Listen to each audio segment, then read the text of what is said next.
తెలంగాణలో కాంగ్రెస్ అధికారంలోకి వచ్చిన రెండో రోజే ప్రారంభించిన ప్రజా దర్బార్ కార్యక్రమానికి జనం నుంచి భారీ స్పందన వస్తుంది. 10 ఏళ్లుగా సీఎంతో నేరుగా కలిసే అవకాశం నోచుకోకపోయిన సామాన్యులు ఇప్పుడు వారంతా 2 రోజులు సీఎంను స్వయంగా కలిసి సమస్యలు తెలియజేసుకునే అవకాశం రావడంతో ప్రజాభవన్కు భారీగా తరలి వస్తున్నారు. శుక్రవారం ప్రజావాణి కార్యక్రమానికి తరలి వచ్చిన జనం సుమారు 1/2 కిలోమీటర్ దూరం బారులు తీరారు. తెల్లవారుజామునే ప్రజాభవన్కు వచ్చి లైన్లో నిలుచోవడం మొదలుపెట్టారు. పొద్దు పొడిచే కొద్ది వస్తున్న జనం సంఖ్య అనూహ్యంగా పెరిగిపోయింది. హైదరాబాద్లోని మహాత్మా జ్యోతిబా ఫులే ప్రజాభవన్కు వివిధ జిల్లాల నుండి పెద్ద సంఖ్యలో అర్జీదారులు తరలి వచ్చారు. తమ సమస్యలను సీఎం దృష్టికి తీసుకెళ్లేందుకు కిలోమీటర్ మేర బారులు తీరారు.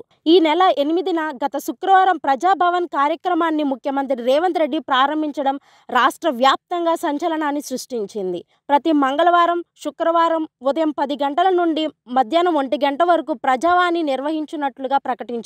ఉదయం 10 గంటల వరకు వచ్చిన వారికే అర్జీలు ఇచ్చేందుకు అవకాశం ఉందని చెప్పారంటూ ప్రజలు పెద్ద ఎత్తున తరలి వచ్చారు. దీంతో ప్రజాభవన్ ముందు రద్దీ నెలకొనడంతో ట్రాఫిక్ను పోలీసులు క్రమబద్ధీకరిస్తున్నారు. డబుల్ బెడ్రూమ్ ఇళ్ల కోసం, ఇళ్లు, స్థలాల పంచాయతీలు, ఉద్యోగ నోటిఫికేషన్లు ఇవ్వాలని పలువురు నిరుద్యోగ అభ్యర్థులు, తమ సమస్యలను పరిష్కరించాలని లారీల యజమానులు, వివిధ రకాల పెన్షన్లపై వినతులు ఇచ్చేందుకు ఎక్కువ మంది ప్రజలు తరలి వచ్చారు.